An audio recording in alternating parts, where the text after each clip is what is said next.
Oi, Eliane, bom dia. Bom dia, Carolina. Bom dia, ouvintes. Bom, semestre cheio, né, no Congresso. A economia deve seguir nessa lista de prioridades aí para o governo na Câmara e no Senado. Tem arcabouço, reforma, LDO. O que você destaca para a gente de mais importante que deve já ainda ser articulado, né, pelo Congresso, mas também pelo governo? Pois é, a semana começa, né, ou o semestre político começa com o encontro do presidente Lula com o presidente da Câmara, Arthur Lira. Os dois já conversaram por telefone e isso vai ser aí o start, né, do semestre legislativo, porque tem muita coisa em jogo.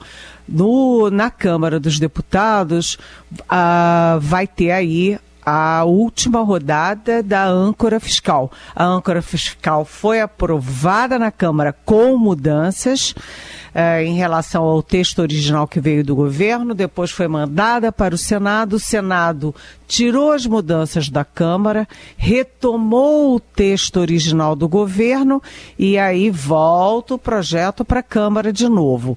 A Câmara vai ficar com o Senado e com o governo ou vai insistir no seu projeto, nas suas mudanças? É sempre perigoso, né? Porque tem uns jabutis, né? Aqui em Brasília tem muito jabuti que sobe em árvore. De repente está lá o jabuti todo serelepe em cima da árvore. Então, todo cuidado é pouco, tem muita negociação de olho aí na âncora fiscal, que é tão importante para o governo, para o futuro da economia. No Senado tem dois projetos muito importantes. Um é a reforma tributária que passou belamente, né, com ampla margem, com ampla folga na Câmara e que agora chega no Senado. O Senado é diferente da Câmara. A Câmara vai de roldão, né? São as bancadas, são os blocos e tal. Mas no Senado, que tem muito ex-governador, cada senador tem seus grupos de interesse, seus setores da economia que são mais ligados, né? Setor farmacêutico, setor de educação, setor de mineração, agronegócio, etc. Então é uma negociação mais sofisticada, mais difícil. E tem também o CARF. O CARF é aquele projeto que devolve ao governo a última palavra em caso de empates vamos dizer assim, nas disputas entre setor privado e Receita Federal. Isso é estimado como capaz de dar para o governo em torno de 30, 40 milhões de reais por ano. Então é muita coisa, é muito dinheiro e o governo está jogando tudo nisso. Então, Câmara e Senado muito pesados e com a LDO. Diz aí o regimento, eu não sei se é exatamente regimento ou Constituição, mas as regras dizem que você só pode fazer recesso do Congresso com a LDO aprovada. A LDO é a Lei de Diretrizes Orçamentárias, ou seja, como vai ser o orçamento do ano seguinte.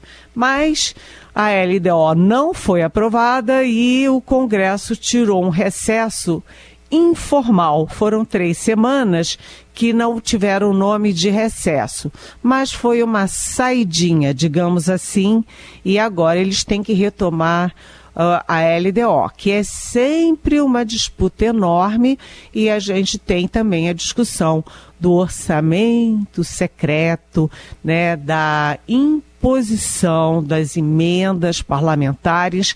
Isso tudo, a imposição das emendas parlamentares tira poder do executivo e empodera o legislativo. Então, tudo isso a gente vai acompanhar muito de perto esse semestre, Carolina. Boa. Bom, esse segundo semestre também no Supremo começa com o fim do recesso de julho, marcado por diversos julgamentos, como a descriminalização do porte de drogas para uso pessoal, legalidade do juiz de garantias, marco temporal para demarcação de terras indígenas e a saída de Rosa Weber, né? Pois é, já começa essa semana, porque na quinta-feira tem a posse do novo ministro do Supremo, o Cristiano Zanin, que é amigo pessoal do presidente Lula e foi advogado do Lula naqueles processos todos da Lava Jato. Aliás, um advogado que foi muito bem sucedido, porque a gente viu da cambalhota das condenações do Lula. O Lula que foi condenado, foi preso, saiu, voltou a estaca zero todo o processo e virou presidente da República pela terceira vez. Então, posse do Zanin deve ser muito concorrida, com a presença, inclusive, do próprio Lula. Como você disse, a Rosa Weber vai sair, ela faz 75 anos no dia 2 de outubro, deve sair em setembro e ela tem pressa. E ela vai botar em votação vamos dizer assim, as pautas mais espinhosas que estão paradas no Supremo. Algumas há muito tempo, há anos, estão paradas lá no Supremo e a Rosa Weber quer lhe dar o direito de votar nessas causas que são espinhosas, né? Ela quer votar nessas pautas antes de se aposentar. Né, a principal delas, a primeira da lista, é o porte de drogas, né, de drogas para uso pessoal. Né, aquele sujeito que está andando na rua com um punhadinho de maconha, né, para uso pessoal, já não seria enviado para a cadeia. Então, essa é uma questão. E muito importante. A outra do marco temporal das terras indígenas, que rapidamente, né, só para explicar rapidamente, diz o seguinte, que as terras indígenas são consideradas aquelas em que os indígenas já usavam até 1988, quando foi promulgada a nova Constituição. Tem também a descriminalização do aborto até 14 semanas, ou seja, até 3 meses, liberar o aborto.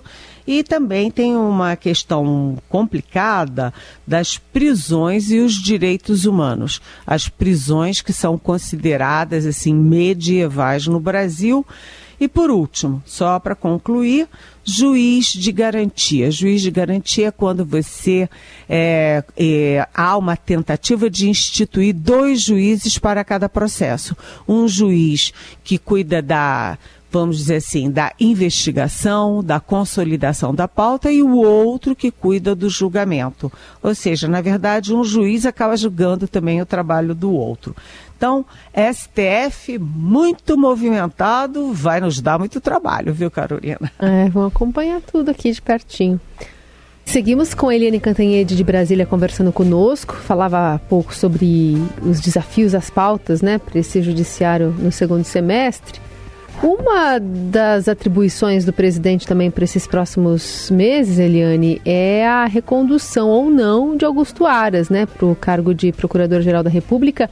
Inclusive, a própria ministra do Planejamento, Simone Tebet, já disse que essa eventual recondução dele seria decepcionante, um desastre. Então, tem política com judiciário misturado em muita análise aqui para você fazer para a gente.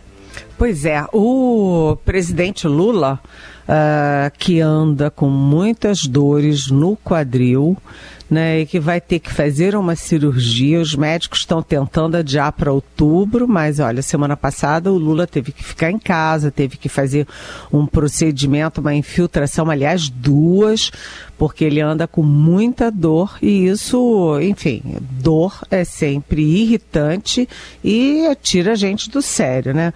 Mas o presidente Lula tem 3 decisões, pelo menos 3 decisões na política interna, fora a política externa, que são muito relevantes para o semestre. Primeiro, a reforma ministerial vai ser a primeira pauta dele. Por quê? Porque, enfim, o Congresso está voltando a trabalhar, né? Então o Lula já vai ter esse encontro com o Arthur Lira, que é o presidente da Câmara, para decidir as vagas de primeiro escalão para o PP e para o Republicanos, e também vagas de segundo escalão para as pessoas, não para o partido, mas pessoas do PL, que é o partido do ex-presidente Jair Bolsonaro. Então, Lula vai ter muito foco na questão ministerial, que deixa muita gente dentro do governo de cabelo em pé. E o Lula tem, como você disse, a questão da PGR, Procuradoria-Geral da República. O Augusto Aras se mexeu muito, né? Está se mexendo muito, né? Conversando, circulando, plantando notinhas daqui e dali para tentar ser reconduzido. Mas essa possibilidade está cada vez mais remota. Por quê? Pelo óbvio, o Augusto Aras, enfim, ele votou tudo a favor do Bolsonaro no tempo do Bolsonaro. Segundo, nesse empenho de votar com o Bolsonaro, o Augusto Aras foi absolutamente negativista, né? Negacionista no caso da pandemia, né? Ele jogou fora todo o trabalho da CPI da pandemia, da Covid, não quis saber. A única coisa que conta a favor dele é que o Augusto Aras foi assim, deu o pontapé inicial no fim da Lava Jato, né? Então, isso agrada muitos partidos, inclusive o PT, mas as chances do Augusto Aras são cada vez mais remotas, né? E aí você tem o novo ministro do Supremo Tribunal Federal. Foi engraçado porque semana passada eu ouvi duas frases que eu gostei muito. Uma delas é o seguinte: não tem candidato e não tem campanha, porque quanto mais candidato e quanto mais campanha, mais o Lula fica contra, né? Mas o Lula fica irritado. O Lula tem os nomes dos ministros na cabeça, como ele teve o Cristiano Zanin o tempo inteiro. Falou-se de tanto nome, né? E ele já estava decidido pelo Zanin o tempo inteiro, o tempo todo. E agora é a mesma coisa, né? Então não adianta fazer campanha, botar nome daqui, botar notinha. E a única coisa que eu diria é que... e a outra coisa que me disseram, uma pessoa que é muito próxima do Lula, disse assim: olha, eu não descartaria uma mulher, não. Eu disse, mas como? O Lula já disse que não vai decidir por gênero, por nada disso, por raça, por gênero, por nada.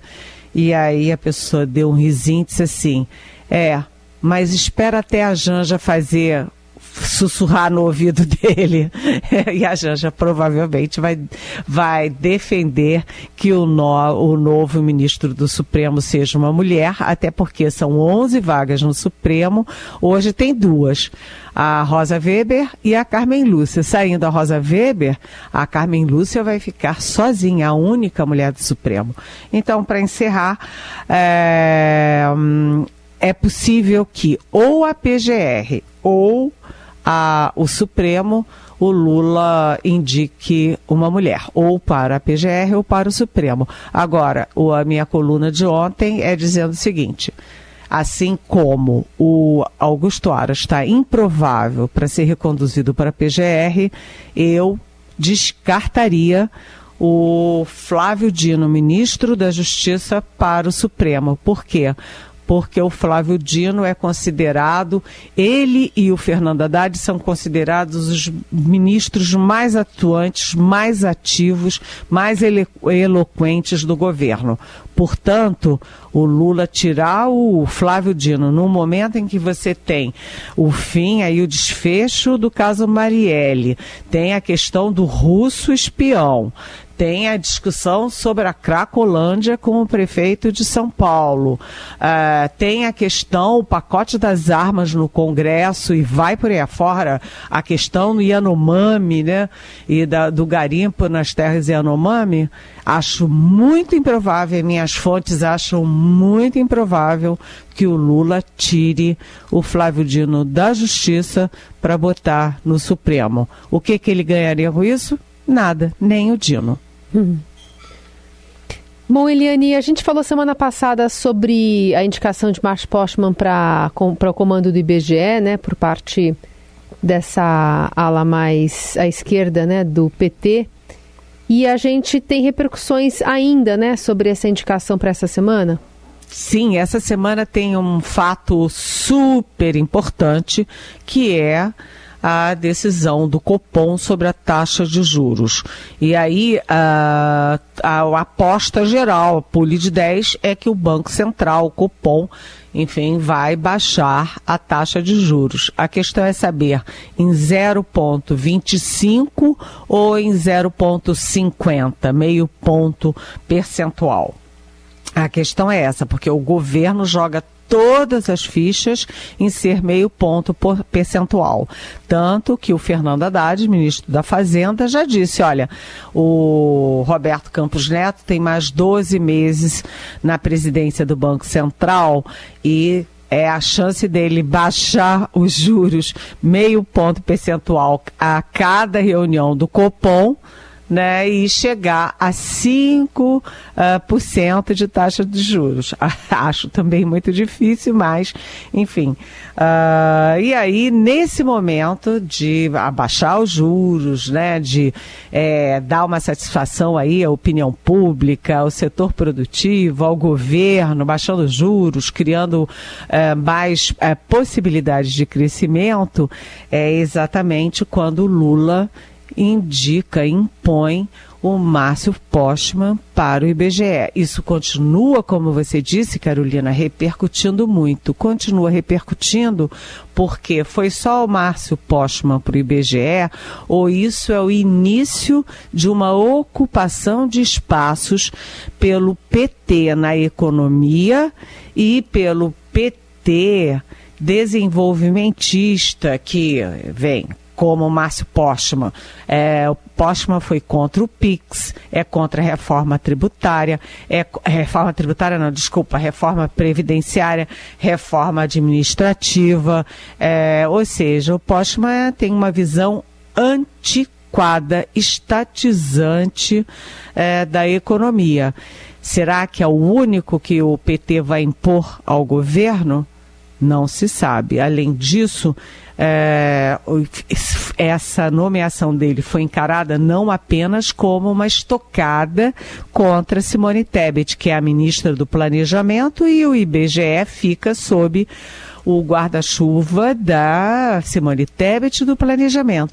Mas, além dela, também foi considerada uma estocada no próprio Fernando Haddad, que tem feito uma política econômica mais equilibrada, menos heterodoxa e sem grandes, vamos dizer assim, emoções e saculejos.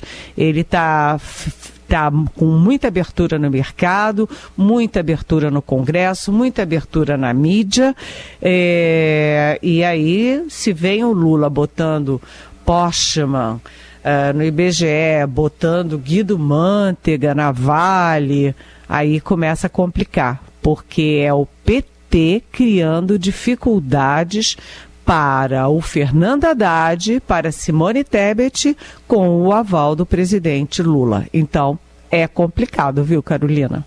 Muita conta aí.